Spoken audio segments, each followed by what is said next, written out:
नमस्कार, आप सबका स्वागत है।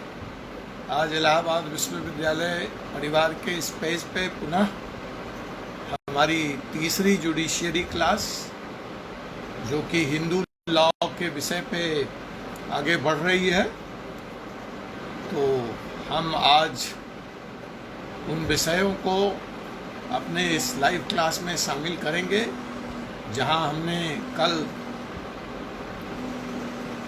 हिंदू लॉ को छोड़ा था। हमने कल जो डिस्कस किया था,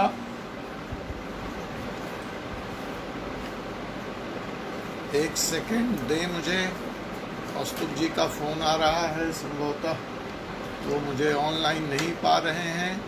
यहाँ पे जो भी साथी जुड़े हैं, नीरज जी गुड इवनिंग, धन्यवाद आपका समय पे आने के लिए। आप मुझे थोड़ा ऑडियो और वीडियो के बारे में फीडबैक दें।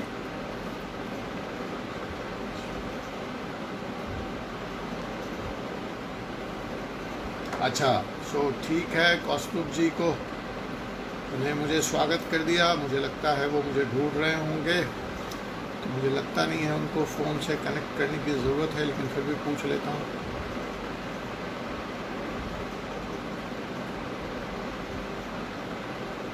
ठीक है कौस्तुभ जी, मेरी बात आप तक पहुंच रही है। मैंने आपको फ़ोन पे कनेक्ट करने का प्रयास किया, आपका फ़ोन बिजी आ रहा है। जहां तक मैं समझता हूं, आप मुझे इस क्लास के लिए ही स्मरण करा रहे होंगे। तो आप यहाँ हैं और मैं भी यहाँ हूँ, आपका भी स्वागत है। विवेक शुक्ला जी, अच्छा लगा आपको आज भी देख के, स्वागत है आपका। Sanjay Tripathi ji good evening. ठीक है Neeraj ji, thank you very much for giving me this feedback on audio and video, and Kaustubh ji has given me go ahead. Thank you Kaustubh ji. तो हम शुरुआत करते हैं आज के विषय की।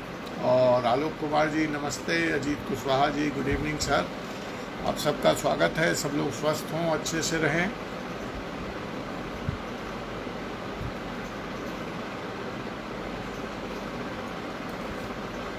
सलाम खान जी गुड इवनिंग। आप तो अब मेरे मित्र भी बन गए हैं फेसबुक पे, मैंने देखा है, आपने मुझे रिक्वेस्ट भेजा था, मैंने आपको ऐड कर लिया है। अनुश्री जी गुड इवनिंग। तो आइए, स्वागत और की इस औपचारिकता के बाद अभी सब आप लोगों का, अब हम अपने विषय पे आते हैं। Good, thank you Kaustubh ji, thank you for such a wonderful feedback. Audio and video quality is good. चलिए, that's great. Thank you Anushree ji, you are welcome. See, it's not about me taking your class, it is about you receiving it. मैं अक्सर कहता हूँ कि एक ही class में एक ही teacher पढ़ा रहा होता है, एक ही पाठ्य पुस्तक होती है और एक ही प्रश्न पत्र भी आता है, और उन प्रश्नों के उत्तर भी एक ही होते हैं, और उन प्रश्नों को हल करने का वक्त भी सबको बराबर दिया जाता है। फिर ऐसी हालात में कोई जज, कोई आईएएस, कोई आईपीएस, कोई एम्बेसडर, कोई बड़ा साहित्यकार, कोई बड़ा साइंटिस्ट, और कोई अपने जीवन में संघर्षरत रहता है अंतिम समय तक। तो ऐसा क्यों है? जब सारा इनपुट एक था तो आउटपुट डिफरेंट क्यों हुआ? तो प्रॉब्लम मशीन में है। जिस मशीन ने इनपुट 80 लिया और निकाला 10, तो स्वाभाविक है उसकी इफ़िशियंसी जब हम फिजिक्स के पैमाने पे जाके तौलेंगे तो बहुत कम आएगी। और जिस मशीन को 80 का इनपुट निकला और उसने आउटपुट भी अच्छा निकाला, वो सफल हो जाता है। So it's all lies in your receiving. आप सब यहाँ टाइम पे इंतज़ार करके आते हैं, शिद्दत से क्लास को सुनते हैं, आप इसमें इंटरैक्टिव रहते हैं, जवाब देते हैं, तो ये बताता है कि आपके साथ बिल्कुल अच्छा होने जा रहा है। यही सजगता है। हम लोग मैनेजमेंट की भाषा में अक्सर एक बात कहते हैं कि जस्ट बाय अपीयरिंग, सिर्फ उपस्थिति दर्ज करा देने मात्र से जिस लक्ष्य के लिए हम जब जुड़े होते हैं, आधा काम हो जाता है। कहते हैं ना, well begun is half done. अच्छी शुरुआत मतलब आधा हो गया। तो वो आधा क्या है? कि सिर्फ क्लास में उपस्थित हो जाना, सिर्फ सभा में उपस्थित हो जाना, सिर्फ मीटिंग में आ जाना with open mind, with receiving fully on, not with a closed mind. कि मुझे तो सब कुछ आता है। अच्छा ये क्या है, फेसबुक पे लाइव से ऐसे थोड़ी पढ़ाई होता है, ऐसे थोड़ी कोई जज बन जाता है। तो you know these kind of conditions को छोड़ के, जजमेंट को छोड़ के ओपन माइंड के साथ आइए कुछ करते हैं, ट्राई करते हैं। और अगर हम सिर्फ हाजिर हो जाते हैं तो आधा काम आधा फसाना जो है वो आधी हकीकत में बदल जाती है, और आधी हकीकत का काम हम लोग यहाँ पे करेंगे। आइए आगे बढ़ते हैं। तो मैंने कुछ होमवर्क दिया था साथियों आपको, ठीक है, जिसमें मैंने सेक्शन 142 तैयार करने कहा था, उस पर चर्चा करूँगा। मैं समझता हूँ कि आप लोगों ने तैयार किया होगा। मैंने आपसे यह भी कहा था कि what is difference between judgment and decree, उसको आप विस्तार से कर लें, वो हमारा विषय नहीं है, इस टॉपिक के अंदर तक नहीं आता है, इसलिए मैंने आपको तैयार करने को वो विषय भी दिया था। तो आई होप आपने उसको भी देखा होगा। आगे के क्लास में जब हम आगे बढ़ेंगे तो हम उस पर भी और ध्यान से चर्चा करेंगे। हमारा प्रारूप वही है, 30 minutes we will give to theory and 30 minutes we will go to the practical side of the question paper.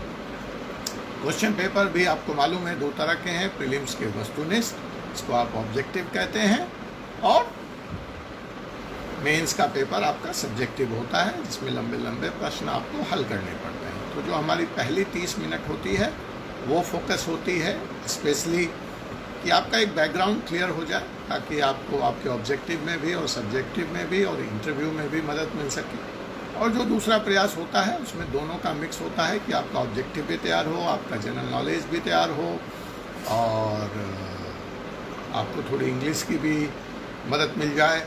और सबसे बड़ी बात है कि आप प्रैक्टिकल केस मॉडल जो वहाँ पे आता है पर्चे में, उसको हल करने में आप संभव हो, क्योंकि उनका कोई आंसर नहीं है किसी कुंजी में या किसी सॉल्व पेपर में। सिचुएशन जरा सा बदलते ही आंसर बदल जाएंगे। वो डिफ़िकल्ट तो मैं नहीं मानता, अगर हमारा कंसेप्चुअल लेवल पे, सैद्धांतिक लेवल पे हमारा कॉन्सेप्ट क्लियर है तो हम उन प्रश्नों को बड़ी ही आसानी से सॉल्व कर सकते हैं, और उसके लिए हमें लाइन बाय लाइन सारी चीज़ें याद रखने की भी ज़रूरत नहीं है। तो ये हमारा मॉडल रहेगा। तो आइए आज हम एक प्रीलिम्स के पेपर को आधार बनाते हैं, और हम अपनी बात वहीं से पहले थोड़ा सा शुरू करते हैं। इसको आप समझिए कि क्लास के लिए वार्म अप है, उसके बाद हम अपने थियोरी और जो हमारा कल का प्रश्न छूटा हुआ है कि what is difference between judicial separation and a decree of divorce, so that question we will take it up later on in the second part of this. तो मैंने कल आपको एक सूत्र भी बताया था, एक एग्ज़ाम का ट्रिक भी बताया था। अब देखते हैं कि कितने लोगों ने उस ट्रिक पे काम किया है। अब ऑब्जेक्टिव, ये जो हमारा सब्जेक्टिव है, जो हमारा क्लास का फॉर्म चल रहा है, इसमें तो ठीक है, आप तो सब्जेक्टिव तो लिख ही लेंगे, कॉन्सेप्ट क्लियर है कि what are the grounds of divorce, या व्हाट आर द, हाँ एक होमवर्क आपका ये भी था कि how the grounds of divorce differs from the grounds of separation in case of a female. कुछ उनको एक्स्ट्रा पावर, कुछ एक्स्ट्रा प्रिविलेज मिलते हैं, तो हम उस पर भी जब उस प्रश्न पे आएंगे तो हम बात करेंगे। तो अभी जो हम कुछ प्रीलिम्स के प्रश्न आपके लिए लेके आए हैं आपके पर्चे से, हम वहीं से शुरू करना चाहेंगे। हमने एक विषय बहुत ही डिटेल्ड में जा करके पहले दिन, जब ऑफ कोर्स नहीं पहले दिन नहीं, दूसरे दिन, कि हु इज़ हिंदू। एक तो हिंदू पुरातन समय में एंशियंट लॉ के हिसाब से कौन था, उस पर भी बात करी, और आज की तारीख में कानून के हिसाब से, भारतीय संविधान के हिसाब से हिंदू कौन है, इस पर हमारी बड़ी व्यापक चर्चा हो चुकी है। और हम सब समझते हैं कि आप ये लेसन्स वीडियो सुन के आए होंगे और पढ़ के आए होंगे और देखे होंगे। तो चलिए हम जो एक नए आयाम की तरफ आपको प्रश्न पत्र के लिए चलते हैं, जहां मैं अक्सर कहता हूं कि एक इमेजिनरी केस आपको दिया जाता है और आपसे कहा जाता है कि इसका सही उत्तर बताइए आप। तो मैं बार बार जोर दे रहा हूं उस बात पे कि वो आप तभी हल कर पाएंगे जब आपका कॉन्सेप्ट बिल्कुल क्लियर होगा। तो आइए वो प्रश्न क्या है। प्रश्न ये है, ए इज ए पर्सन, चलिए मैं हिंदी में कह देता हूं। क एक व्यक्ति है जिसके पिता सिख हैं। क एक व्यक्ति है जिसके पिता सिख हैं और माता पारसी हैं। अब आपके पास 4 चॉइस हैं। मैं चारों चॉइस में नहीं जाता हूं, लेकिन मैं आपसे सीधे आंसर मांगता हूं कि आप बताइए कि उस व्यक्ति क का धर्म क्या होगा। आंसर मैं चाहता हूं कि आप टाइप करें। मैं प्रश्न पुनः आपको दे रहा हूं। क के पिता सिख धर्म को मानने वाले हैं, माता उनकी पारसी धर्म को मानने वाली है। ऐसी हालात में उस व्यक्ति का धर्म सिखिज्म होगा, उस व्यक्ति का धर्म मुस्लिम होगा, उस व्यक्ति का धर्म पारसी होगा, या उस व्यक्ति का धर्म हिंदू होगा। ये 4 चॉइस हैं, ए बी सी डी। तो आपको जो भी उचित लगे आप इसको टाइप करें।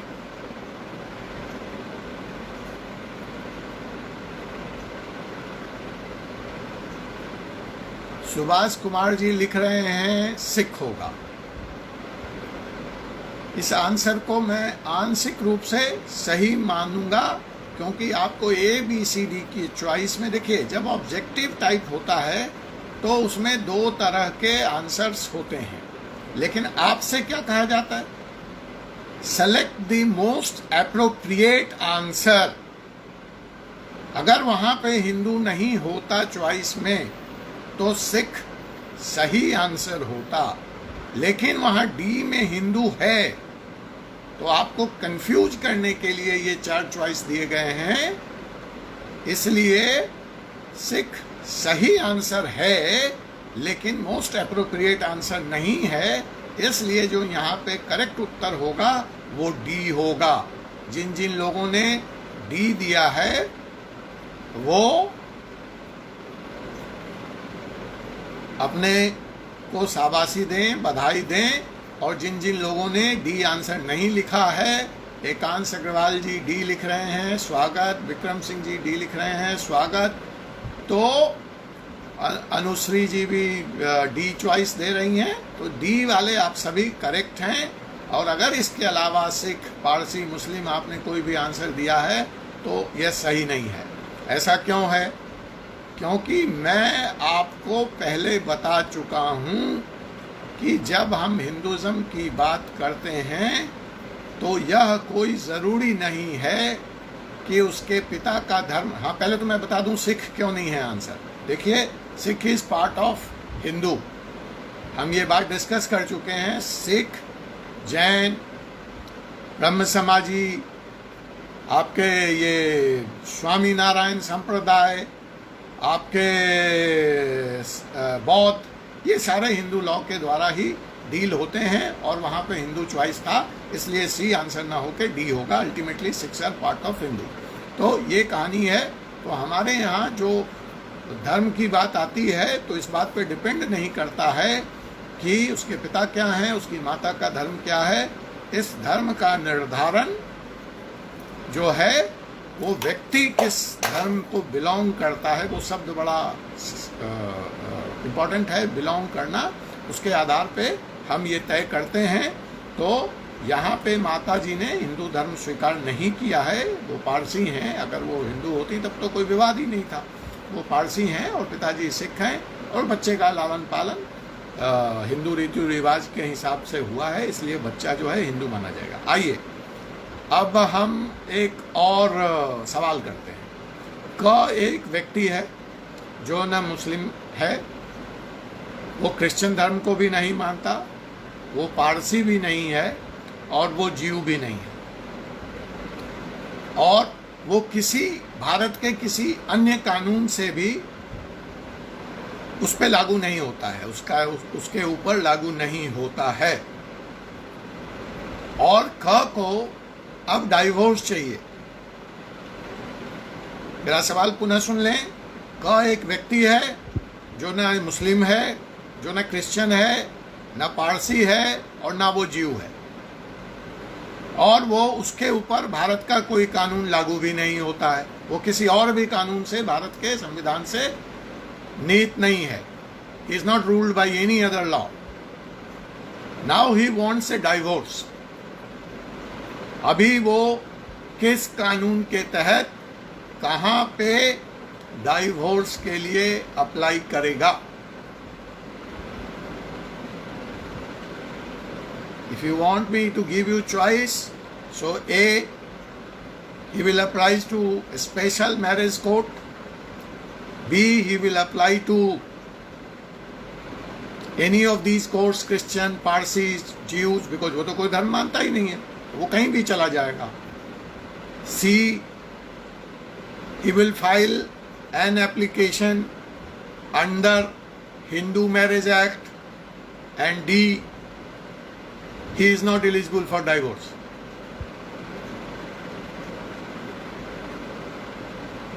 सवाल क्लियर है? का एक व्यक्ति है, वो चार जो धर्म है, नॉन हिंदू उसको नहीं मानता है, वह हिंदू भी नहीं है और उस पर कोई कानून लागू नहीं होता है. अब उसे विवाह विच्छेद की प्रक्रिया करनी है. हमारे पास चॉइस है, वो डाइवोर्स के लिए कहाँ जाएगा? A, special marriage court. B, he will apply under Hindu Marriage Act. C, he can go to any court under any law. Or D, he is not eligible for divorce. मेरे पास answer आ रहे हैं. Special court एक answer आया है, but ये नाम जो है उर्दू में लिखा है, मैं पढ़ नहीं सकता. और हिंदू मैरिज एक्ट और बाकी सारे आंसर स्पेशल मैरिज कोर्ट हैं. बड़ा इंटरेस्टिंग. अब देखिए आपको कैसे घुमाया जा रहा है. कुमार हसवंत श्री, मैं जो नाम पढ़ पा रहा हूँ, सॉरी अगर मैं आपका नाम कुमार जी गलत पढ़ रहा हूँ.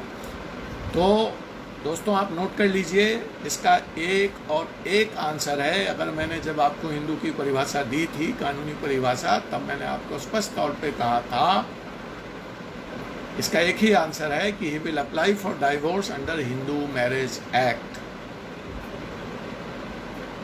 M I clear to you all? मेरी बात आप लोगों को समझ में आई?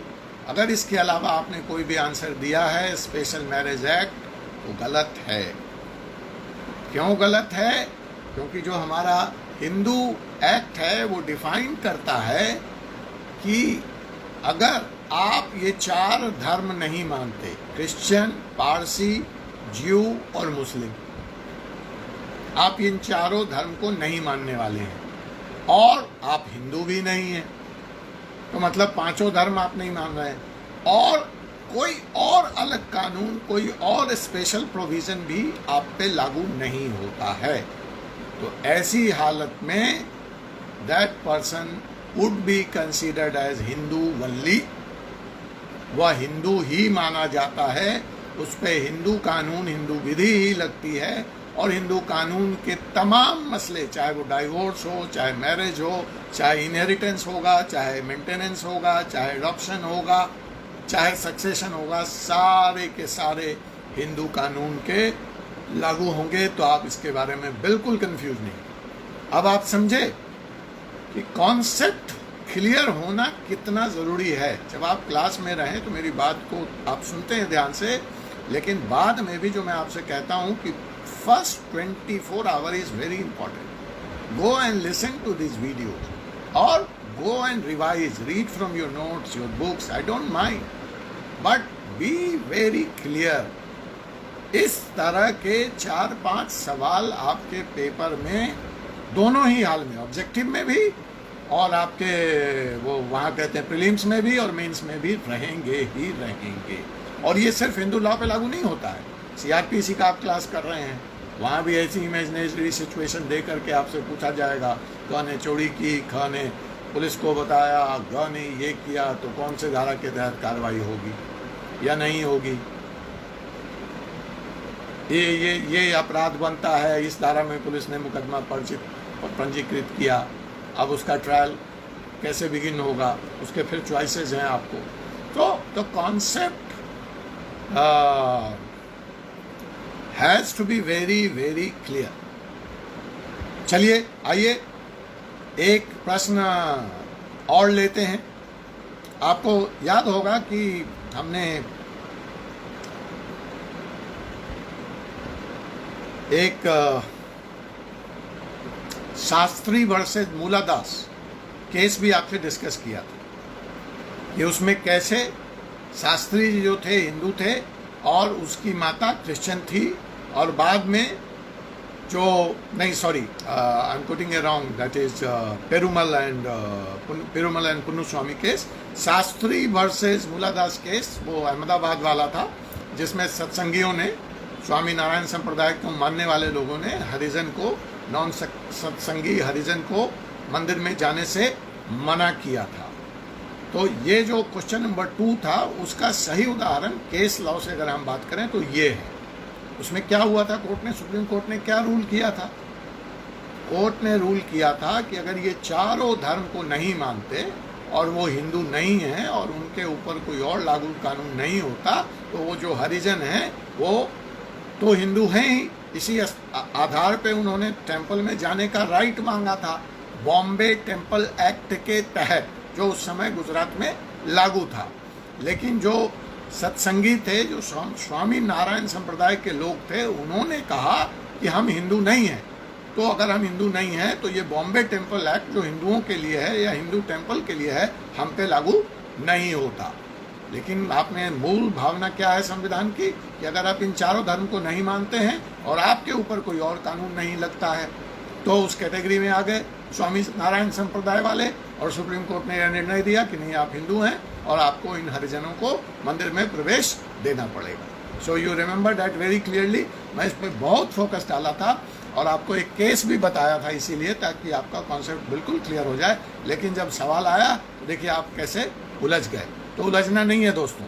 अब आइए चलिए और स्पष्टता हो जाए तो मैं एक केस लॉ और कोट करता हूँ उसके बारे में। अब आइए, एक सिचुएशन है कि क जो है वह, उसके पिता, उसकी माता जो है वह हिंदू है और उसके पिता मुस्लिम है। बच्चे का लालन पालन हिंदू कर्मकांड, हिंदू रीति रिवाजों के हिसाब से होता है।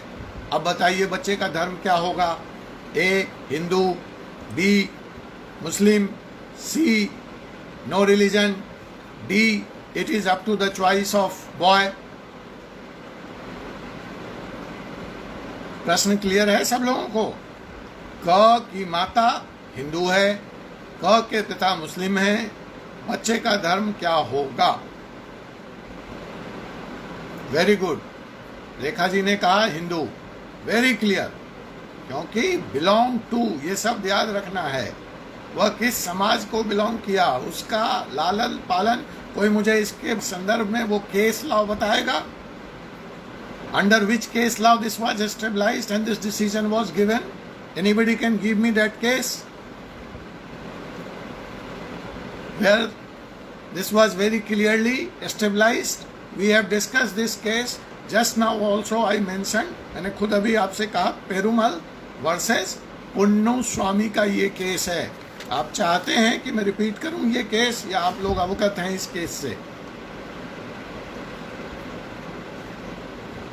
जी नहीं तिवारी जी, मुस्लिम नहीं होगा, वो व्यक्ति हिंदू होगा।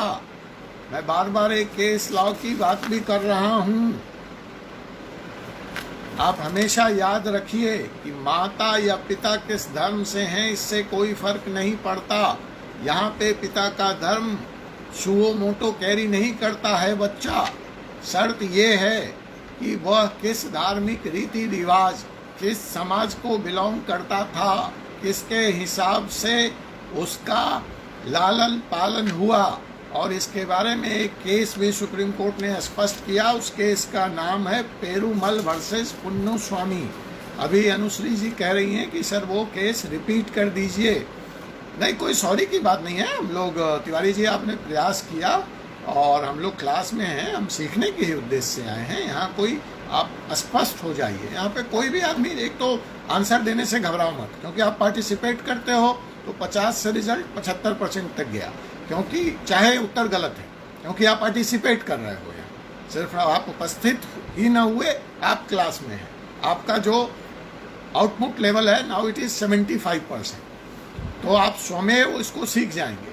अगर आप इस संकोच में आप आंसर नहीं देंगे तो आपकी जो वो गलत चीज़ है वो तो कभी नहीं निकलेगी, वो फिर गलती होगी।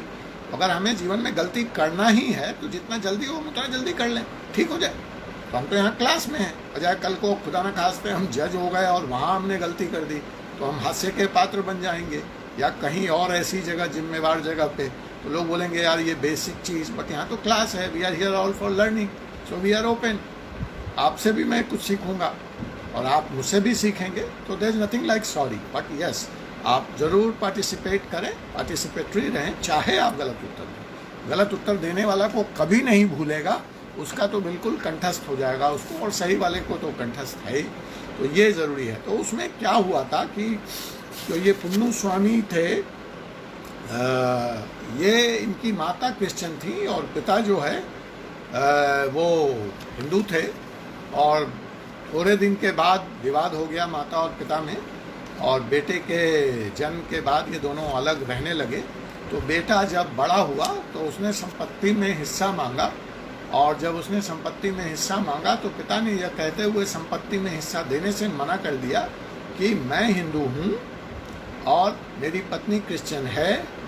उन दोनों का तलाक नहीं हुआ था, ये ध्यान रखिएगा, दे वर जस्ट लिविंग सेपरेटली।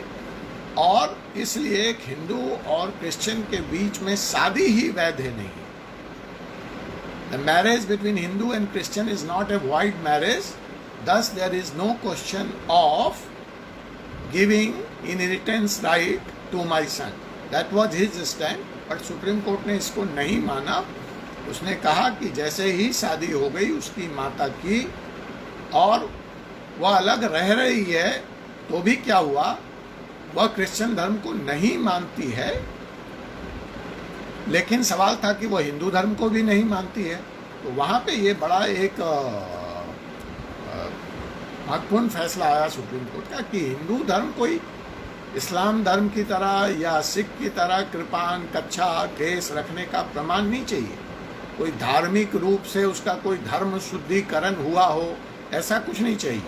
वो जिस समाज में गई है, हिंदू समाज में, अगर वहाँ के लोगों ने उसको स्वीकार किया बतौर पत्नी और वो समाज में रह रही है, और अब वो कहती है कि उसका हिंदू धर्म में यकीन है, मात्र यकीन होना या कह देना भर पर्याप्त है हिंदू होने के लिए, तो इस व्यवस्था के तहत यह बच्चा हिंदू है, शादी वैध है और उनको संपत्ति में हिस्सा देना पड़ेगा।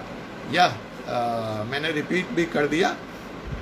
अब मुझे एक सिचुएशन बताइए, इसी सिचुएशन को हम थोड़ा सा आगे लेते हैं कि अभी हमने कहा कि क की माता हिंदू है और क के पिता मुस्लिम हैं, और उससे जो संतान हुई तो आप लोगों ने जवाब दिया कि वह हिंदू होगा, मैंने मान लिया। अब क की जो माता हिंदू थी उसने इस्लाम धर्म को स्वीकार कर लिया। अब क्या होगा, बच्चे के धार्मिक स्टेटस पे क्या होगा, बताइए मुझे। क की माता हिंदू, क के पिता मुस्लिम, आपके उत्तर के अनुसार और मेरे उत्तर के अनुसार बच्चा हिंदू होगा। अब माँ ने धर्म परिवर्तन करके इस्लाम स्वीकार कर लिया। अब बच्चे की धार्मिक स्थिति क्या होगी, क्या बच्चा भी मुसलमान हो जाएगा, क्योंकि उसके दोनों पेरेंट्स मुसलमान हो गए। हाँ या ना में उत्तर दीजिए इसका, इसमें मैं ABCD चॉइस नहीं दे रहा। अनूप मिश्रा जी कह रहे हैं बच्चा मुस्लिम होगा।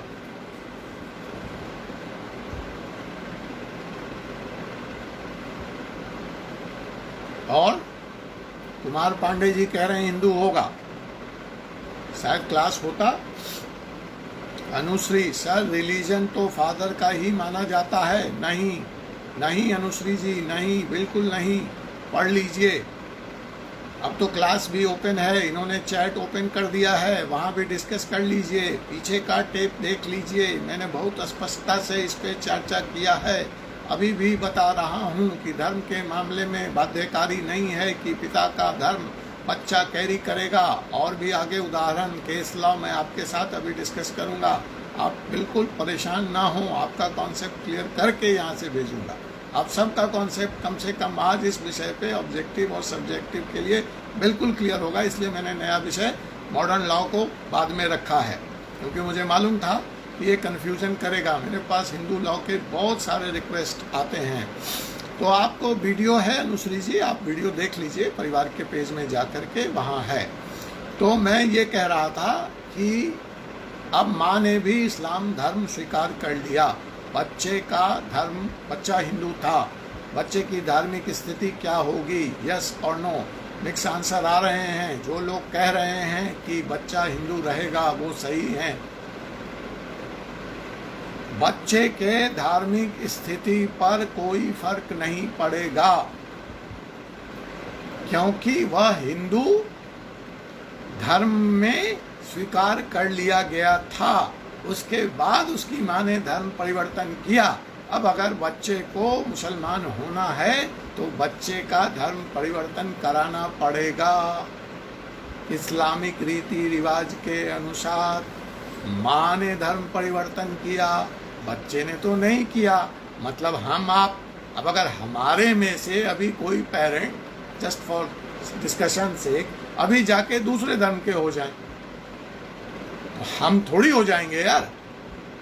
हम तो वही रहेंगे जो हम हैं, हिंदू, या फॉर दैट मैटर मुसलमान है जो वो मुसलमान रहेगा, जो सिख है ऑफ कोर्स सिख तो हिंदू का पार्ट है वो।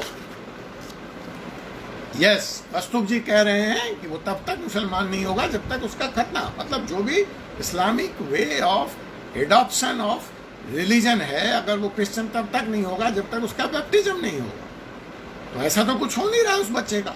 माँ ने धर्म परिवर्तन किया तो बच्चे के ध्यान रखिएगा।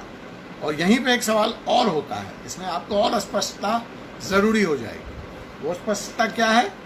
सपोज कीजिए पिता मुसलमान, माँ हिंदू, बच्चे का धर्म हिंदू आपने मान लिया। यहाँ पे माँ धर्म परिवर्तन कर लेती है। 1 मिनट के लिए मान लीजिए कि दोनों माँ बाप की मृत्यु हो जाती है,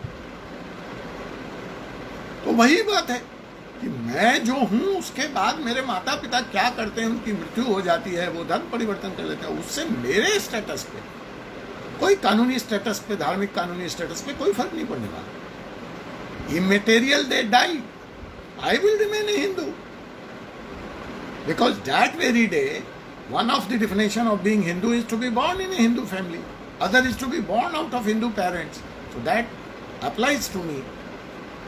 So it's clear. Thank you Anushree ji. अब सो नॉनदलेस चाहे मृत्यु हो जाती है या माता या पिता में से कोई धर्म परिवर्तन कर लेता है, मेरे सेहत पे कोई फर्क नहीं पड़ेगा। अब इसमें अगर कोई केस लॉ की बात आती है तो हमने एक तो आपको बताया कि जो 4 धर्मों को बिलोंग नहीं करते हैं उन पे कोई और कानून नहीं आता है, तो उसका जो केस था वो हमने आपको बताया, शास्त्री वर्सेस मुलादास। हम जहाँ पे हिंदू होने का प्रमाण देने की बात है उसकी चर्चा करेंगे तो पेरुमल वर्सेस पुन्नुस्वामी। और इस स्थिति में जहाँ सवाल है कि बच्चे ने किस धर्म का किस रीति रिवाज के तहत उसका लालन पालन हुआ, तो एक कंट्राडिक्टरी केस भी आप याद कर लीजिए। यहाँ पर पुन्नुस्वामी के कंट्राडिक्शन, यहाँ पे क्या होता है इस केस में, क के पिता हिंदू हैं, क की माता क्रिश्चियन है, और जो केस है सपना वर्सेस स्टेट ऑफ केरला। यहाँ पे क्या हुआ, father was a Hindu, mother was a Christian, but the child was raised. बच्चे का लालन पालन, उसको बड़ा किया गया क्रिश्चियनिटी के अनुसार। So the point is not the religion of the parent, the point is the initiation, belongness। वो बिलोंग किस समाज को, किस रीति रिवाज को करेगा या किया था, किसके हिसाब से उसका लालन पालन, शिक्षा दीक्षा, धार्मिक रीति रिवाज फॉलो किया गया। मसलन अगर कौस्तुभ की बात को जोड़ दें तो खतना अगर उसका हो गया तो हो गया मुसलमान, लेकिन अगर नहीं हुआ है तो फिर तो वो हिंदू है।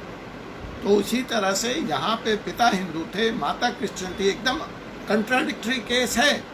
पेरुमल और पुन्नुस्वामी के विपरार्थक केस है यहाँ पे। वहाँ पे माता क्रिश्चियन है, पिता हिंदू है, लेकिन माता कह रही है कि वो हिंदुइज्म में यकीन करती है, तो स्वाभाविक तौर पे कोई क्वेश्चन है ही नहीं।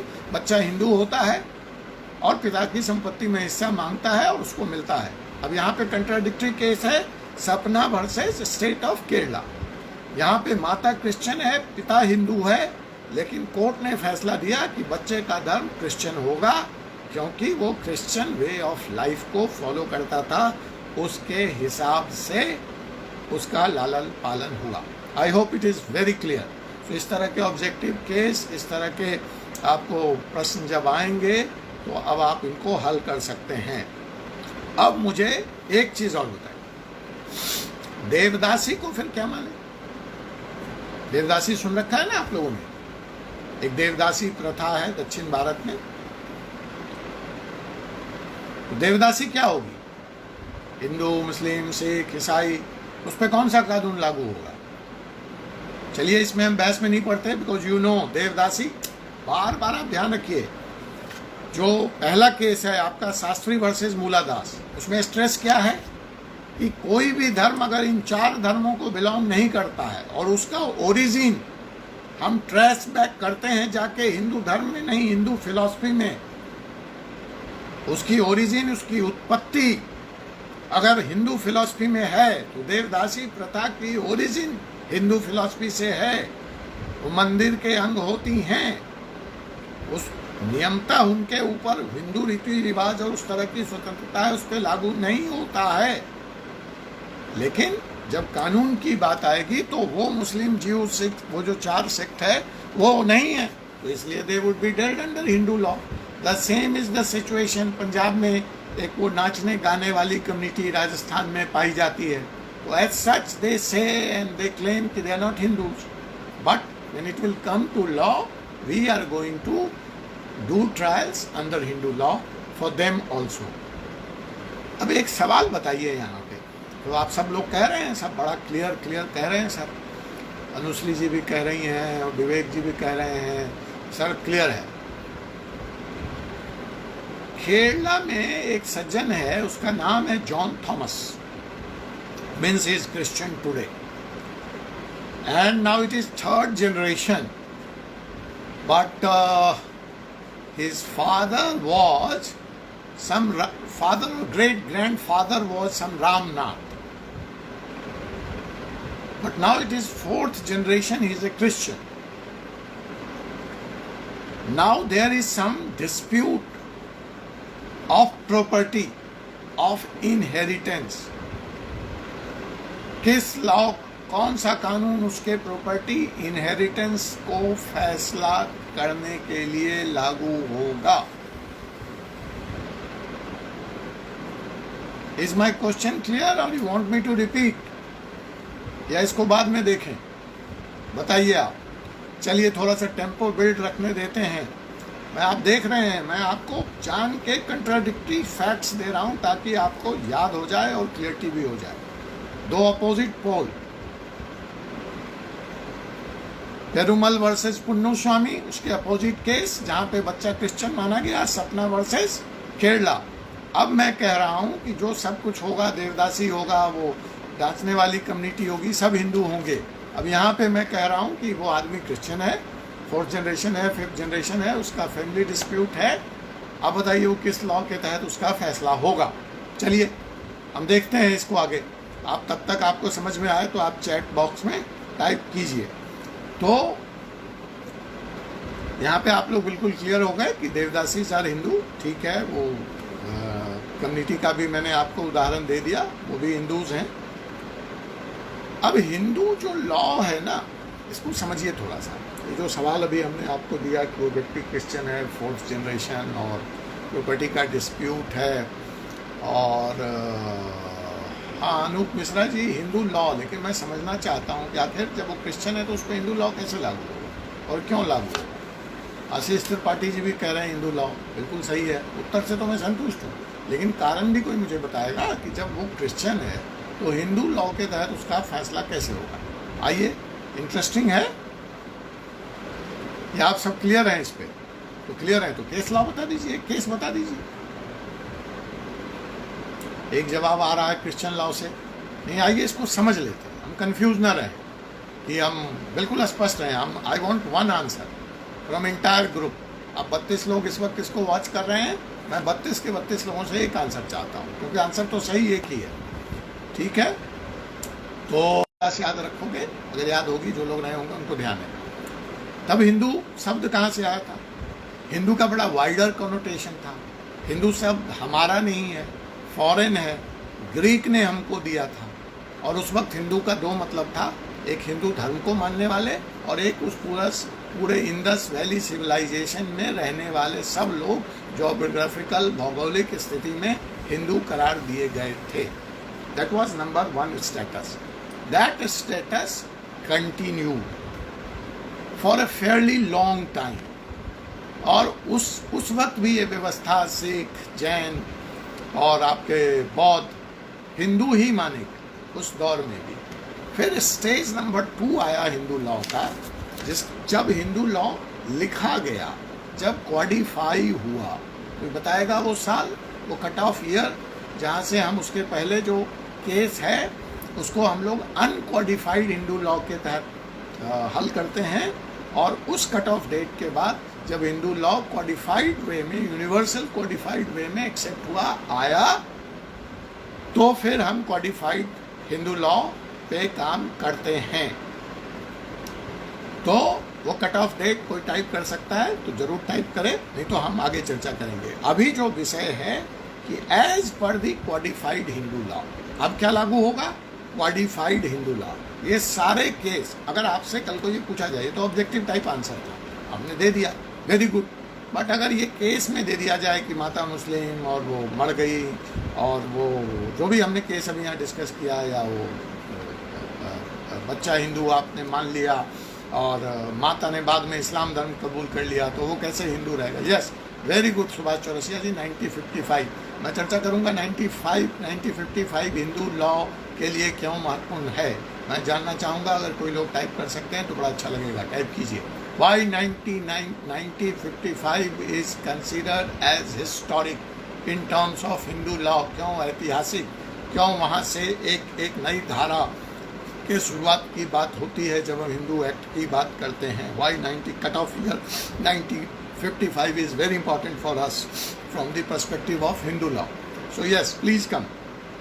So I was saying, ये तो आपने बता दिया, आंसर तो ऑब्जेक्टिव था, ठीक है। अब कहते हैं कारण बताओ, प्रूव इट। तो चलिए, आपने केस लॉ भी बता दिया, but what is the crux, what is the basic जिस पे वो केस भी बेस्ड है और सुप्रीम कोर्ट ने, yes very good, yes very good answer. Allahabad विश्वविद्यालय परिवार, जो भी साथी यहाँ जुड़े हों इस आईडी से, they succeeded in passing 4 Hindu code bills in 1955, 1956. You all know those 4 code bills. It was very historic, and that's the era of the codification of Hindu law started. Very good. हम इस पर चर्चा करेंगे, यही हमारे पूरे chapter का आगे विषय होने वाला है। और अच्छा हुआ कि आज विषय प्रवेश हो गया। Yes, I think the chats are available later on also. So as a notes you can refer it. The gentleman over here has typed all the 4 important lines. Very अच्छा, कौस्तुभ ही हैं इस आईडी से, वेरी गुड कौस्तुभ, very good. तो आइए हम वो जो crux है जिसके बेसिस पे चाहे पेरुमल डिसाइड हुआ, चाहे सपना वर्सेस केरला स्टाइल, उसका क्रक्स क्या? So let's refer to the bare act now. Kaustubh ji ने पहली क्लास में कहा था कि आप लोग बेयर एक्ट लेके आएंगे।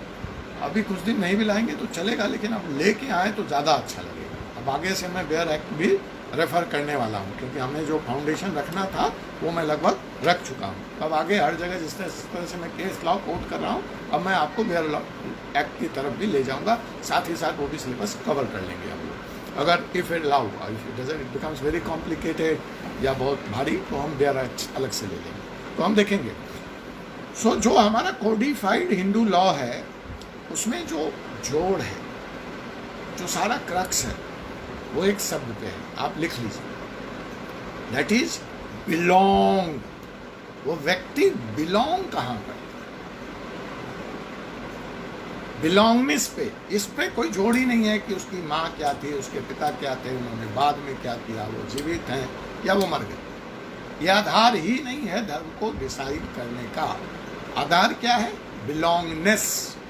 वो कहाँ बिलोंग करता था या करता है, किस रीति रिवाज के तहत लालन पालन शिक्षा दीक्षा हुई, किस समाज का वो अंग था है, उस समाज ने उसको स्वीकार किया या नहीं किया। So that word is belong. हमेशा ध्यान रखिए, don't get confuse with all this imaginary situation, माता ये थी वो थी बाद में बदल गई। Belong, and that is explained, that is very clearly explained in section 2(1) of Hindu Marriage Act 1955.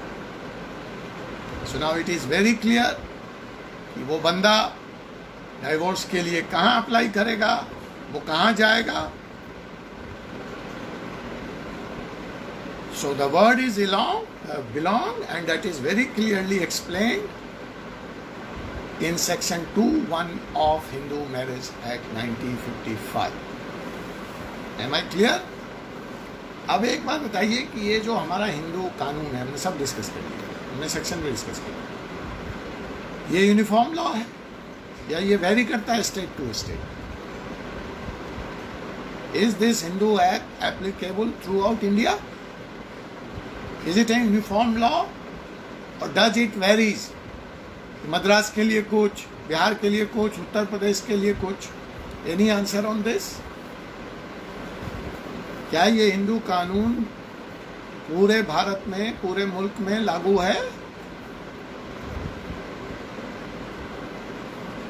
Pandey साहब कह रहे हैं यूनिफॉर्म लॉ है। ठीक है आप, बट इसमें एक डेवलपमेंट याद रखिए, कल तक it was applicable throughout India accept JNK। अब ध्यान रखिए, भारतीय कानून JNK में लागू नहीं होते थे। तो चाहे हिंदू लॉ हो या किसी और संपत्ति लॉ हो, चाहे कोई और एक्ट हो, वो JNK पे लागू नहीं होते थे। So yes, it is a uniform law with exception to JNK. You know why it is. Article 370 of the Constitution. But now that being abolished, now JNK being the part of India as the Union Territory is no more a state. So this would be also applicable in JNK. मैं ये अलग से आपके दृष्टि में लाना चाहता था कि कितना बड़ा चेंज आ गया।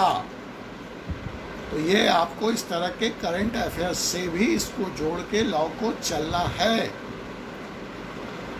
आप रिसेंट डेवलपमेंट से अवेयर रहना है आपको। ये बदल गया, अब आप सोचिए कि पूरा स्ट्रक्चर जो कानून का है, जो पूरी प्रैक्टिस है वहाँ जुडिशियरी की या बार की, सब में कितना व्यापक परिवर्तन आ गया एक फैसले से। युगों युगों तक वो जो पढ़ाई करते थे या किए हुए थे, उसके हिसाब से तो सारी चीज़ें फिर उनको नए सिरे से पढ़नी पड़ेगी, देखनी पड़ेगी। So that's very clear. Last point which I want to take up is, so there are two definition of Hindu, one before 1955 and one after 1955. Means before the Hindu law being codified and after the Hindu law being codified.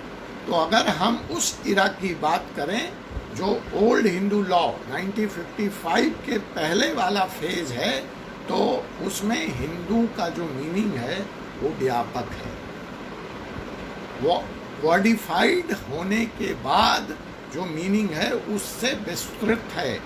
अनकॉडिफाइड के time में of course Sikhs, Jain, Buddhist, उस position में कोई change नहीं हुआ, वो तब भी हिंदू थे और क्वाडिफाइड की अवस्था आ जाने के बाद हिंदू हैं।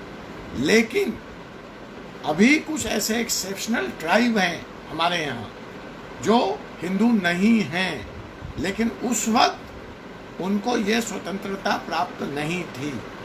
They were automatically suo moto considered tribe communities as Hindus.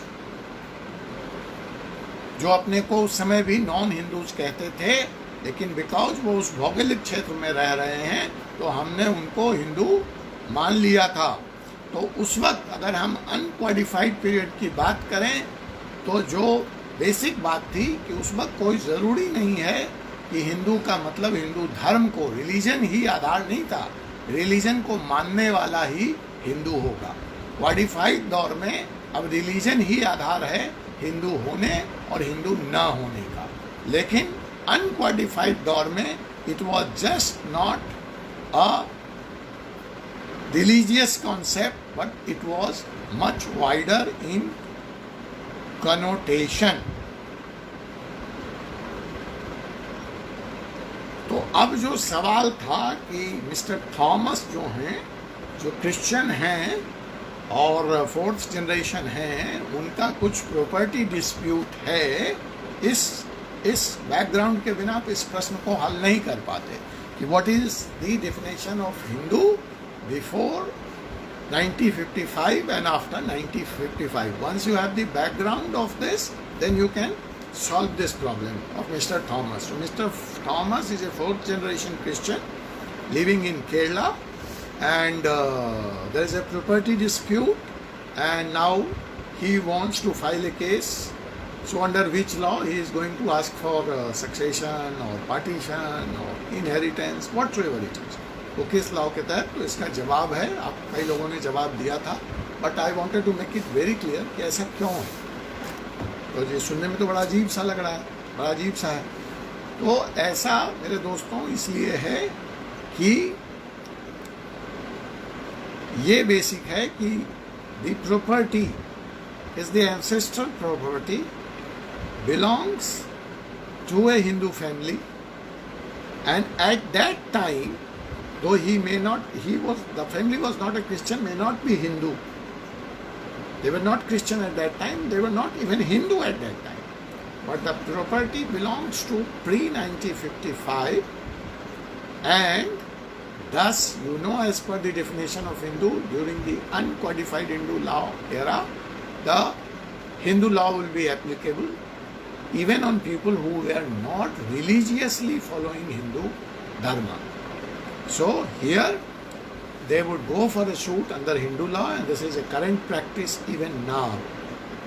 And the very community जिसके ऊपर ये कानून लागू होता है, और आप लिख लीजिए, Tamil Bania Christians of Kerala. They are the Tamil Bania Christians of Kerala.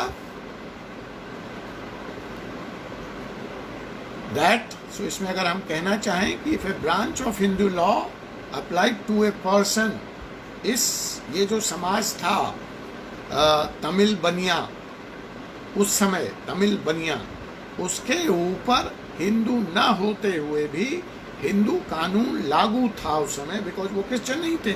आपको मालूम है, मैंने बता दिया, जब वो 4 धर्म के नहीं थे तो वो हिंदू कानून के ही अंतर्गत आते थे. तो तमिल बनिया कम्युनिटी पे जो प्री कॉडिफिकेशन एरा है उसमें हिंदू कानून ही लागू था.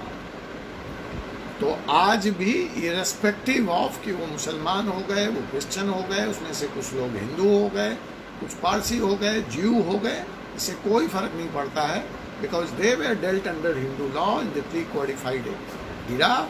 So a dispute of that time, especially of ancestral property, is going to be dealt under Hindu law. And the name of the community, the particular community, is Tamil Baniya Christians. They are still governed by Hindu law, but not in every matter.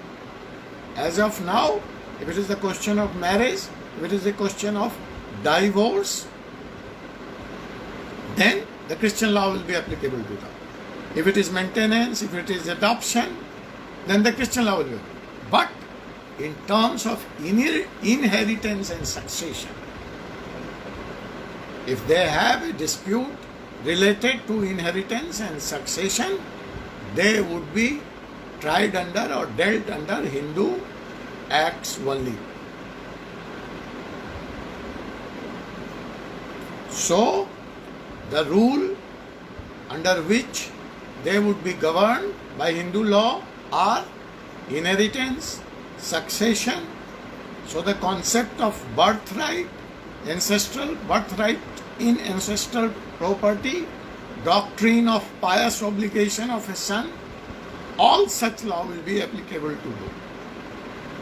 और अब एक सवाल का जवाब और मैंने पूछा था कि किस केस में वो डाइवोर्स के लिए अप्लाई करेगा, जहां मैंने पूछा था आपको पहला ही सवाल जहां से हमारा लेक्चर हुआ था, तो आप सब लोगों ने लिखा था, बहुत सारे लोगों ने लिखा था कि under special marriage act, B very clear, under special marriage act even if somebody is married. आपको मालूम है स्पेशल मैरिज एक्ट कब लगता है, लेकिन मैं जो कहना चाह रहा हूँ उस बात को आप ध्यान रखिएगा कि अगर स्पेशल मैरिज एक्ट के तहत भी दो मत को मानने वाले, दो धर्म के लोगों को मानने वाले की शादी हुई है और उस वक्त मैंने एक डिक्लेरेशन दिया कि I am not a Hindu, I may get married under special marriage act, that's my choice, I want to get married under Hindu marriage act और I want to get married under, तो कभी हम और आगे जब मैरिज पे आएंगे तो ले लें। But here I just want you to point out that, my dear friend, even if under a special Hindu Marriage Act I have given a declaration that I am not a Hindu, I may not be treated a Hindu for this very marriage, उससे मेरा अधिकार, मेरा कानूनी status बदल नहीं जाता है। I will still remain a Hindu. Because to be non-Hindu, I have to adopt some other religion. I have to have the proof. But here I have no proof, so I am Hindu. I have not accepted any religion. By merely writing I am not a Hindu for this act or for this, मैं Hindu, I don't cease to be Hindu. क्योंकि यहाँ कोई proof की require नहीं है। आपको मालूम है यहाँ निर्गुण भी हैं, सगुण भी हैं, नास्तिक भी हैं, आस्तिक भी हैं, शंकर को मानने वाले भी हैं, शंकर को नहीं मानने वाले भी हैं, यज्ञ करने वाले भी हैं, यज्ञ नहीं करने वाले भी हैं, मूर्ति पूजा के समर्थक भी हैं, मूर्ति पूजा के विरोधी भी हैं, सब हिंदू। अनलेस एंड अनटिल आप इस धर्म को छोड़ करके किसी दूसरे धर्म को जा करके आप स्वीकार कर लीजिए, उसका जो प्रोसेस है उसको फॉलो कीजिए, तभी स्पेशल मैरिज एक्ट में लिख के दे देने से कि मैं हिंदू नहीं हूँ, कानूनी तौर पर you don't cease to be Hindu. Yes, only inheritance, succession, also the birthright of a son in property and doctrine of pious obligation of a son. आप जानते हैं doctrine of pious obligation, as a पुत्र आपके कुछ कर्तव्य हैं अपने माता पिता के प्रति, चाहे आपको प्रॉपर्टी में हिस्सा मिले या ना मिले, पिता आपको बेदखल कर दे तो भी as a son you had certain pious duty towards your parents. We will talk about it later. So, I hope I am clear, absolutely clear. Practical way में जाके कि हिंदू कौन है, कौन से कानून लागू होंगे, कौन से केस लॉज हैं, क्या बेसिक है, और एक एक्सेप्शन टू द लॉ क्या है, तमिल बनिया कम्युनिटी के बारे में क्यों है, और स्पेशल मैरिज एक्ट भी बिकॉज आपने छेड़ दिया था तो मैंने आपको बता दिया यहाँ पे जो चर्चा हो रही है। अब हम थोड़ा सा और आगे बढ़ाते हैं। हमने जो पिछली क्लास में कल आपसे डिस्कस किया था उसमें हमने सोर्स ऑफ लॉ डिस्कस किया, तो आज भी हमारा क्लास जो है सोर्स ऑफ लॉ पे ही, मॉडर्न पे था। अभी हम देखते हैं वहाँ पहुँच पाते हैं या नहीं पहुँच पाते हैं, लेकिन जो सोर्स ऑफ लॉ हमने कल डिस्कस किया था उसमें ancient source of law discuss किया था, जिसमें हमने Shruti, Smriti, customs, legal customs, local customs और डॉक्ट्रिन्स एंड कमेंट्रीज इत्यादि इत्यादि की बातें की थी। तो देखिए इस सवाल पे आप ये एकेडमिक नहीं है, आप अगर परीक्षा दे रहे होते तो वहाँ तो स्ट्रेट क्वेश्चन पूछ लिए जा सकते हैं कि राइट और एलेबोरेट और explain the ancient source of Hindu law. But ये तो कॉम्पिटिटिव एग्जाम है, यहाँ तो ऐसे तो सवाल आपसे पूछे नहीं जाएंगे, तो सवाल कैसे पूछे जाएंगे, आइए देखते हैं। और अब आप तैयार हो जाइए, बड़ा आसान है, कल ही हमने ये टॉपिक किया है, इस बार आंसर मैं नहीं बताने वाला। I want you all guys to give me answer. So here is a question, Veda, Rigveda, choice A क्या है? Ancient source of Hindu law है, किस कैटेगरी को बिलोंग करता है? Choice A custom, B doctrines and commentaries, C Smriti, D Shruti. Rigveda, A customs, B doctrines, C Smriti, D Shruti. बताइए सही answer इसका।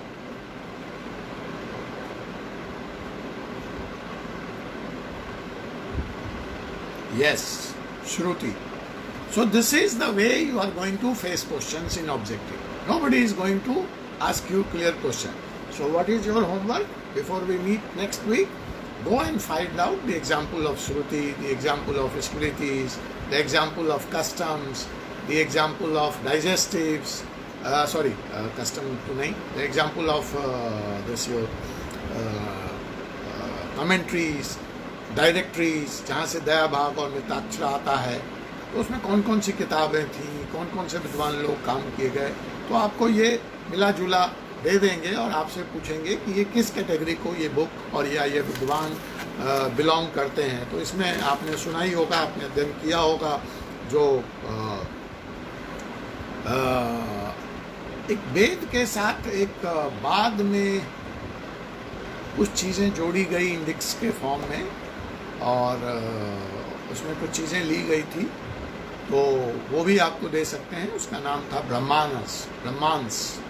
तो ये जो ब्रह्मांस था, ये भी पार्ट ऑफ आपके श्रुति ही है, और उस इरा के जो सबसे इम्पॉर्टेंट विद्वान थे, या जिनकी किताब को बहुत मुख्य आधार बनाया गया, या जिसको हम लोग सामवेदा स्कूल ऑफ थॉट भी हिंदू थॉट मानते हैं, तो वो ऋषि गौतम थे। गौतम बुद्ध से कंफ्यूज मत कीजिएगा। तो अगर गौतम की चर्चा हो तो अगेन पार्ट ऑफ श्रुति, ठीक है। अगर आपको सामवेदा स्कूल की बात हो तो पार्ट ऑफ श्रुति, ठीक है। जो गौतम का जो धर्मशास्त्र था is one of the oldest Dharmasutras. या ध्यान रखिएगा, अगर ओल्डेस्ट की बात आए तो जो गौतम का धर्मसूत्र है that is the oldest one. तो ये आपको इस तरह से पूछ सकते हैं। अगर हम प्रोज में बात करें तो कुछ इम्पोर्टेंट रचनाएं जो थी वो थी आपका अपस्थंभा, वशिष्ठा, विष्णु स्मृति, जो आधार बना मनु स्मृति का। तो देखिए यहाँ पर तो स्पष्ट है, आंसर में ही आंसर है। अगर वो पूछते हैं मनु स्मृति, इट्स पार्ट ऑफ स्मृति, कोई कन्फ्यूजन ही नहीं है, वो हम श्रुति से बाहर निकल गए। अगर वो आपको दे देते हैं Vishnu Smriti, part of Smriti. Apastamba is again Smriti. It's a very important book, done in the Andhra Pradesh, which for the first time established very forcefully विवाह कैसे होगा, कौन सी पद्धति मान्य है, नहीं है, हम चर्चा करेंगे जब चासिक विवाह, प्राप्या विवाह, ये सारी चीज़ें जब हम विवाह पे आएंगे। एक और जो बड़ा बौद्ध ध्यान, ये भी बड़ा इम्पॉर्टेंट प्रोज था। तो this is all part of your Smriti. और आपको पता है, मैं अक्सर कहता था कि हिंदू लॉ होते हुए भी लॉ नहीं था, और लॉ नहीं होते हुए भी लॉ था। तो पहली बार जो विष्णु स्मृति आई, उसमें उसके पहले के जो भी बुक्स हैं, वेद हैं, ऋग्वेद हैं, जिसको हम श्रुति की चर्चा कर रहे हैं, या जो भी धर्मशास्त्र है गौतम का है, मैंने बताया था हिंदू लॉ कभी भी आम कानूनों की तरह अपराध पे नियंत्रण करने के लिए बनाया ही नहीं गया। इसका उद्देश्य ही बेटर लाइफ था, मोक्ष की प्राप्ति थी, साल्वेशन था। इसलिए इसके पहले अपराध शब्द और उस पर नियंत्रण की कोई भी बात हिंदू लॉ में नहीं थी। इसका आधार, इसका जो बेस है वो शुरू होता है आपके विष्णु स्मृति से, जहाँ पहली बार criminal law, civil law, marriage, adoption, इन सारे विषयों पे बात की गई, और वही आगे चल के मनुस्मृति उसका मुख्य आधार बना। और जो यहाँ पे सबसे बड़ा इम्पोर्टेंट, एक तो देखिए वो इम्पोर्टेंट है कोडिफाइड और अनकोडिफाइड, तो 1955। अब अनकोडिफाइड इरा में अगर हम सबसे इम्पॉर्टेंट, सबसे महत्वपूर्ण हिस्टोरिक वाटर शेड डेवलपमेंट की बात करें तो वो भी आंध्र प्रदेश से आता है। जैसे अपस्थंभा आंध्र प्रदेश से आया, जो सबसे फोर्सफुल लॉ था। तो फिर जो सबसे बड़ा परिवर्तन या जो सबसे बड़ा फाउंडेशन या आधारशिला जो हिंदू लॉ की रखी गई वो फिर आंध्र प्रदेश से आता है। और उसके जो सबसे बड़े प्रोपाउंडर थे, जो सबसे बड़े विद्वान थे, उनको हम लोग, उनके किताब का नाम था नरातस स्मृति। तो ये तो स्पष्ट है कि नरातस स्मृति को बिलोंग करता है। तो ये जो विद्वान थे, नरातस जी की किताब थी, उनकी रचना थी, नरातस स्मृति के नाम से ये जानी गई। और दैट वाज द टाइम जब भारत पे पहली बार एक बहुत सबल शासक जिसका नाम राजा हर्षवर्धन था, वो शासन कर रहे थे। और भारत उस वक्त आर्यावर्त के नाम से, जो प्राचीन भारत था, आर्यावर्त की स्थापना की गई। वो राजा हर्षवर्धन थे जिन्होंने इसकी स्थापना की। और उसी दौर में ये हमारे नरातस स्मृति लिखी गई। और ये आंध्र प्रदेश के आसपास के इलाकों में वहाँ रहते थे और ये वहाँ लिखी गई। लेकिन वो आर्यावर्त था, पूरा एक संपूर्ण भूभाग था। तो ये कानून हर जगह उसी गंभीरता से लागू किया गया। वैसे उस पर फिर और भी स्थानीय, हम उसकी चर्चा अभी कर देंगे बिफोर क्लोजिंग दिस चैप्टर। लेकिन मैं इसको वाटर सेट डेवलपमेंट क्यों कह रहा हूँ? नरातस स्मृति को राजा हर्षवर्धन के टाइम में जो रचना की गई, जो आर्यावर्त बना, उसको मैं वाटर सेट डेवलपमेंट क्यों कह रहा हूँ? ये बड़ी समझने की बात है, क्योंकि उसके पहले का जो भी कानून है वो मोक्ष प्राप्ति, अच्छा लाइफ, जीवन और मृत्यु के चक्रव्यूह से मुक्त होने की बात करता है।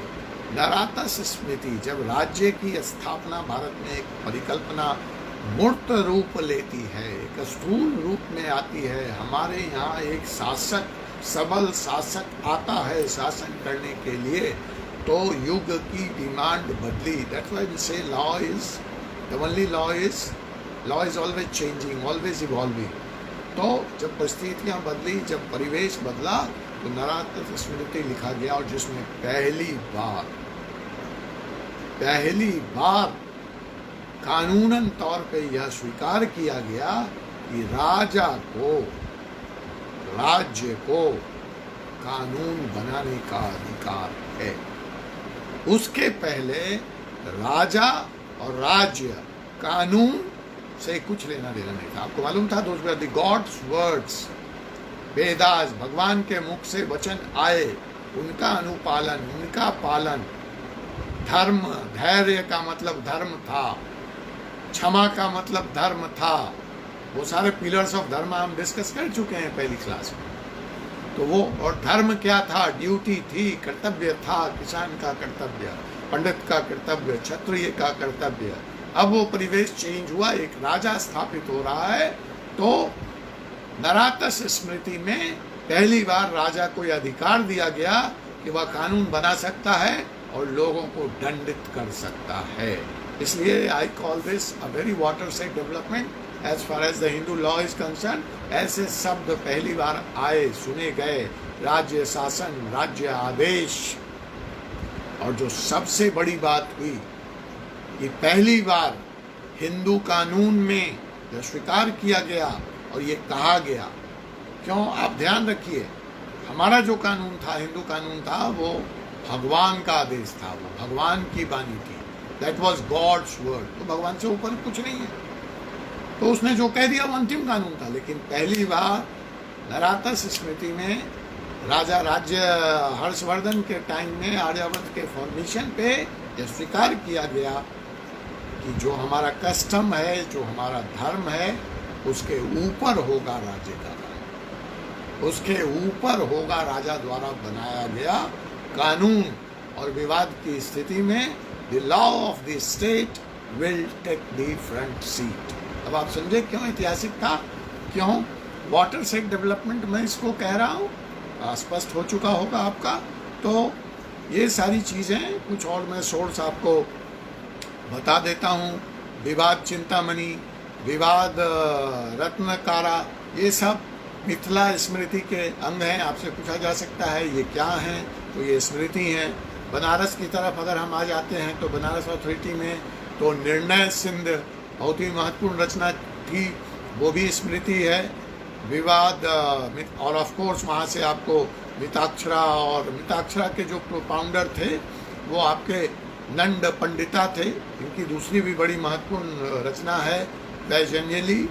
तो in case of conflict in Mitakshara, the base document or the root document which we would refer or is referred is Vaijanjali। ये बंगाल के नहीं, Mitakshara was in South India and this Northern India part, Bengal was all दया भागा। तो वहाँ पे वो जितवाहन थे और उनकी जो महत्वपूर्ण रचना है, ये सब मैं इसलिए बता रहा हूँ, कुछ नाम महत्वपूर्ण नाम। रामायण को आप क्या मानेंगे, गीता को क्या मानेंगे, महाभारत को क्या मानेंगे, स्मृति होगी या वो श्रुति होगी या वो कमेंट्रीज होगी या डाइजेस्ट होगी, ऐसे सवाल आपको ऑब्जेक्टिव में मैंने देखा कि आपसे पूछते हैं सोर्स, क्योंकि वो डायरेक्ट सवाल तो पूछने का है नहीं कि भाई आप डिफाइन कर दो। तो दिस इज़ फॉर टुडे। ये हमारा सेशन लंबा हो गया, लेकिन मैं समझता हूँ कि आप लोगों को बहुत ज़्यादा क्लियरिटी मिली होगी, और अब इस विषय पे जो भी सवाल आएंगे आप उनका, because you have a background, academic background, you know कि हिंदू कैसे डिफाइन होगा, कौन सा सेक्शन लग रहा है, बिलोंग शब्द है, बेसिस क्या हैं इनके, कौन सा वाटर से डेवलपमेंट था, वो तमिल बनिया वाला केस, वो सपना versus Kerala, state of Kerala, इत्यादि इत्यादि बातें अब आपको क्लियर होगी। तो आज का क्लास यहीं तक, और फिर अगली मुलाकात आपसे सोमवार को होगी। मैं अभी बना हुआ हूँ लाइव आपके साथ। कोई ऐसी बात इससे संदर्भित जो आप पूछना चाहते हैं, आगे पीछे जो क्लास हुआ है उससे भी कुछ पूछना चाहते हैं, या कोई चीज़ इसमें क्लियर नहीं है आप मुझे रिपीट करना चाहते हैं, तो हम क्लास को 5-10 मिनट और एक्सटेंड कर लेंगे और आप हमसे पूछ सकते हैं। और अगर आपका कोई सवाल नहीं होगा तो आज के इस क्लास को हम यहीं विराम देना चाहेंगे। I will wait. अगर कुछ भी आपको ऐसा है, अगर आपको लगता है कि सब कुछ ठीक है, तो आप चैट बॉक्स में मुझे थैंक्स, गुड, नाइस जो भी टाइप करना चाहें वो आप टाइप कर दें, ताकि मैं यह समझूंगा कि मेरी बात आप तक पहुंच गई है और आप लोगों का कोई सवाल नहीं है। चलिए, कांश अग्रवाल जी आपका भी थैंक यू, रेखा जी आपका भी थैंक यू। तो कौस्तुभ जी इजाज़त है आज के इस क्लास को विराम देने की। Thank you Kunwar ji, Anoop Mishra ji thank you. हाँ, एक सवाल है, आपका नाम शायद गुलशन जी है या गुलफाम जी आपने लिखा था, मैं देख नहीं पाया। इनका सवाल ये है कौस्तुभ जी कि पिछले वाली क्लास कैसे मिलेगी। बहुत अच्छा सवाल है कौस्तुभ जी। एक तो मैं कहूँगा आप व्हाट्सएप ग्रुप से जुड़ें। इलाहाबाद विश्वविद्यालय के पेज पे आप हैं ही, तभी आप इस क्लास में पहुँचे हैं। तो वहाँ पे लगातार कौस्तुभ जी आपको संदेश दे रहे हैं। हमारा एक टेलीग्राम ग्रुप भी है, आप उससे भी जुड़ें तो आपको इससे संबंधित सारी जानकारी मिलेगी। और जो सबसे बड़ा डेवलपमेंट है वो ये है कि अब यूट्यूब पे न सिर्फ जुडिशियल क्लास, बल्कि जो आपके त्रिपाठी सर, दुबे सर और दूसरे अन्य सर भी क्लास ले रहे हैं, ओझा सर, वो सारे क्लास आपके यूट्यूब पे वीडियो बना के डेट वाइज, सीरीज वाइज कौस्तुभ जी और उनकी टीम ने डाल दिया है। तो आप YouTube पे भी जाके जुड़ें, उसको सब्सक्राइब करें, उसको शेयर करें, ताकि ज़्यादा से ज़्यादा लोगों का लाभ हो। आज मुझे बड़ा अच्छा लगा, इन्होंने 3-4 न्यूज़ कटिंग शेयर किया। आप लोगों ने भी देखा होगा कि कैसे हम लोग संघर्ष कर रहे हैं या प्रयास कर रहे हैं कि इलाहाबाद जो ऑक्सफोर्ड ऑफ ईस्ट कहा जाता था, जो नर्सरी ऑफ IAS कहा जाता था, इसकी खोई हुई गरिमा कैसे प्राप्त हो सके हमारे लिए, उसी प्रयास में हम सब लोग लगे हुए हैं। आप लोग आइए, जुड़िए, और आपको वो लेसन्स यूट्यूब पे भी मिल जाएंगे। मैं समझता हूँ ये फेसबुक पे भी, जो हमारा परिवार का फेसबुक है, वहाँ भी उपलब्ध हैं। और इस तरह की तमाम प्रशासनिक बातों के लिए Kaustubh ji is the right person, Kaustubh is the right person, please get in touch with him. और one of the member of his team, तो जो इतना समय उनके पास भी नहीं होता है, तो आप वहाँ जाके वो टाइप भी यहाँ कर रहे हैं, आप देखिए इसको और आपको पुराने लेसन्स वहाँ से मिल जाएंगे। अगर आपको फिर भी कोई असुविधा हो तो आप मुझसे भी संपर्क कर सकते हैं, मैसेंजर के माध्यम से, व्हाट्सएप के माध्यम से, पेज के माध्यम से, फेसबुक पेज के माध्यम से। मैं सब जगह मौजूद हूँ। आप मुझे ढूंढेंगे तो मैं मिल जाऊँगा। मेरा वेबसाइट भी है, आप उसके माध्यम से भी मुझे संपर्क कर सकते हैं। हम निस्संदेह आपकी मदद करेंगे। और इतना ही नहीं, अगर उसको सुनने के बाद भी आपकी कोई जिज्ञासा है, कोई चीज़ स्पष्ट नहीं है, तो आप नोट करके रखिए। We will take it up. हम आगे से थोड़ा और आगे बढ़ेंगे तो 10 मिनट हम सिर्फ इसके लिए रखेंगे कि कोई सवाल जवाब हो तो उसको हम लोग हल करेंगे। मैंने पिछले बार भी ये बात आपको क्लास में कही थी। और ये है। और हाँ, एक और महत्वपूर्ण जानकारी है जो कल मैंने कौस्तुभ जी से निवेदन किया था, वो उन्होंने आज कर दिया।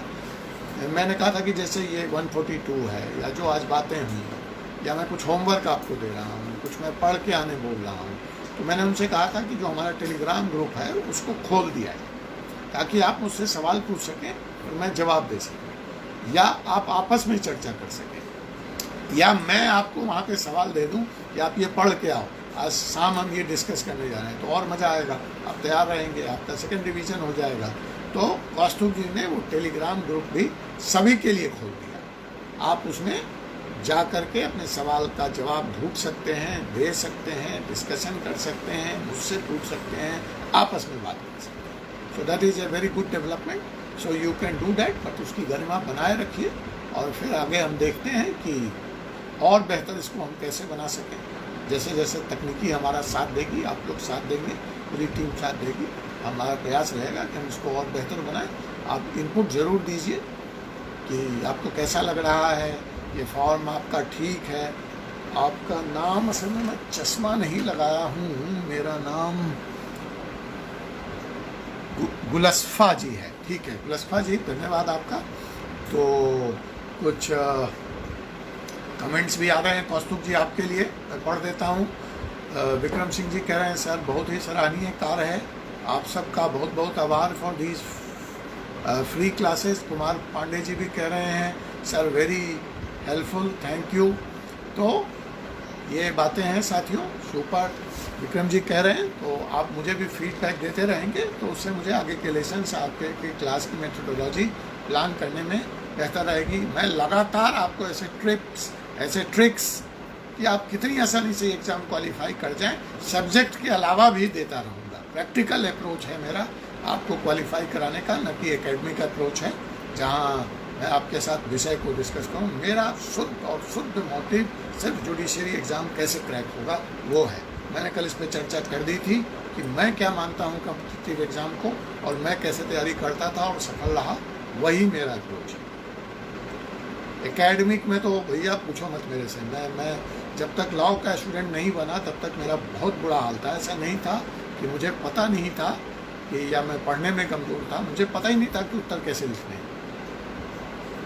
अगर मैं अपने प्रथम वर्ष को याद करता हूँ तो जहाँ एक प्लेटो और अरस्तु और वो लास्की को एज ए थिंकर 4-4 पेज पढ़ना था, तो मैं मैकियावेली की प्रिंस की पूरी किताब जा कर के वहाँ कंपनी बाग लाइब्रेरी में पढ़ाया, और जब एग्ज़ाम आया तो पूरी मैकियावेली उतार दी। अरे भैया वो तो 3 नंबर का सवाल है, 3 घंटे ख़त्म हो गए, दूसरे सवाल मैंने हाल ही नहीं किए, तो नंबर कहाँ से आए। लेकिन वो ज्ञान जो था मेरा, या वो जो मेरी मेहनत थी, ऑब्जेक्टिव टाइप या कॉम्पिटिटिव में मेरी बड़ी मदद की। या कल को कोर्ट में या कहीं सेमिनार में या सपोज करो टीवी डिबेट्स में, वहाँ पे तो I was like super, but academic wise I was not till I realized my mistakes when I took admission, courtesy to a very well known विद्वान, काशी विद्यापीठ के रजिस्ट्रार थे डॉक्टर DK पांडे जी, जो बाद में सऊदी टेक्निकल यूनिवर्सिटी के vice chancellor भी बने। उनके संपर्क में मैं आया तो उन्होंने बताया कि एकेडमिक एग्ज़ाम में कैसे लिखना होता। मुझे आज तक किसी ने बताया ही नहीं था एकेडमिक एग्ज़ाम में कैसे लिखना होता। 9 पेज का निबंध लिखा था मैंने अपनी 10 क्लास में, पठित पाठ के आधार पर माँ पे निबंध लिखे। मेरा निबंध था 10th क्लास के बोर्ड एग्जामिनेशन में 9 पेज का, और क्वेश्चन का नंबर कितना था, 3 नंबर। तो सवाल तो है कि छूटना ही था। हिंदी का पेपर पूरा कहाँ से होता, नंबर आता कहाँ से होता, लेकिन ऑब्जेक्टिव में ठीक है मैं टक टक टक टक टक टक मारता चला जाता था। खैर उन्होंने मुझे सब समझाया, then I topped LLB also, I topped my LLM also, and then I never look back, I topped in my MBA also, and then of course I did very well in PhD। तो ये है, तो every exam is a trick and competitive exam is also a trick. तो हम उस tricks की चर्चा करते हुए इसको जितना से जितना इंटरेक्टिव, वर्कशॉप ओरिएंटेड और जितना से जितना प्रैक्टिकल बना पाएंगे वो करेंगे, लेकिन उसके लिए आपका इनपुट, आपका बने रहना, आपका जुड़े रहना बहुत आवश्यक है और मुझे इंतज़ार रहेगा आप सबके इनपुट का। धन्यवाद साथियों, thank you very much, good night.